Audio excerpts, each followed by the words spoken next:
Okay, how do I help my child overcome fear or anxiety about swimming?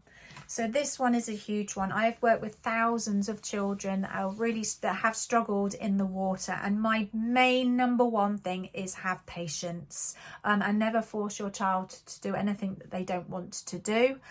They will end up doing it in the long run if you take a nurturing and take their time throughout their period of time with doing any type of skills within the water.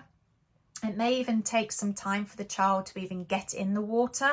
So it's trying to set up your environment in order to help them transition from that fear and that anxiety to actually, let's give it a go and see how I feel, and then move on from there. If your child is really not wanting to go into the pool, then we need to see why they're not wanting to go in and around water. It may have happened previously that you're unaware of, or it could be that something's happened during bath time, and then we just need to sort of rack our brains as to find out why, and then start fresh. Generally, it's due to the fact is that they don't want to put their faces down in the water, and they feel as though they're sinking.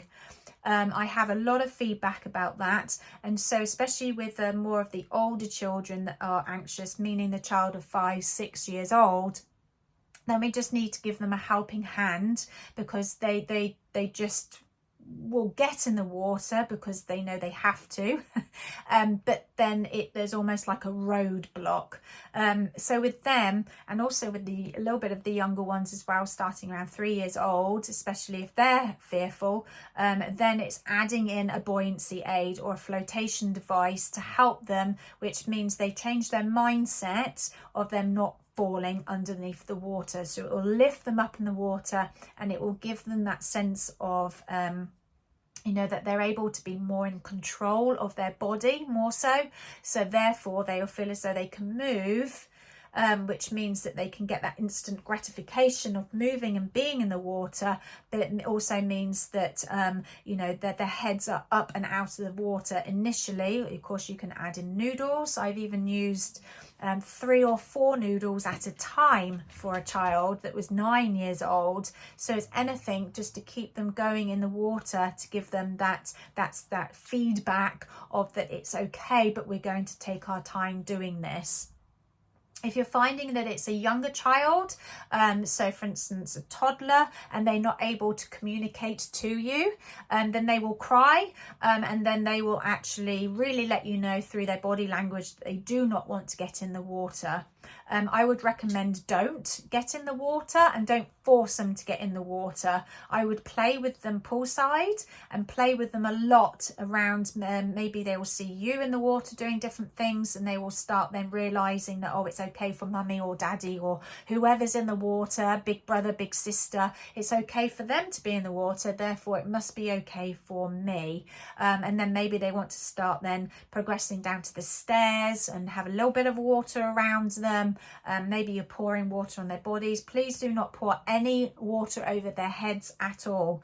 It's only parts of their body, their hands, their legs and different things, maybe their shoulders, but nothing over their head at this point.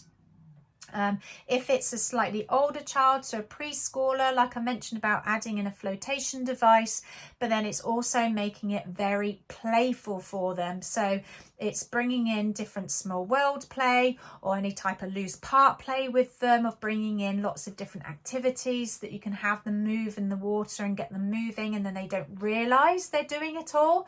They are very creative and very imaginative in the water. So anything that you can do to bring that sort of time in the water alive, that will really help a child that has that anxious, that anxiety, and that not wanting to go in the pool.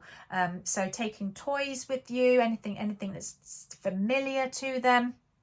Could mean that Dolly or Teddy or whoever's their favourite character at the moment comes and sits and watch them through their time to see how well they're doing, gives them that little bit of confidence. If it means that you get in the water with them, then do that. I recommend that you do that.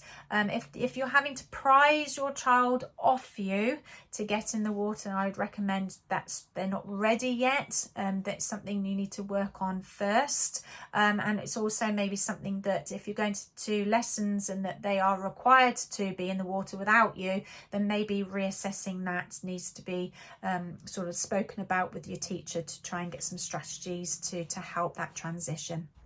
Okay, hope that helps.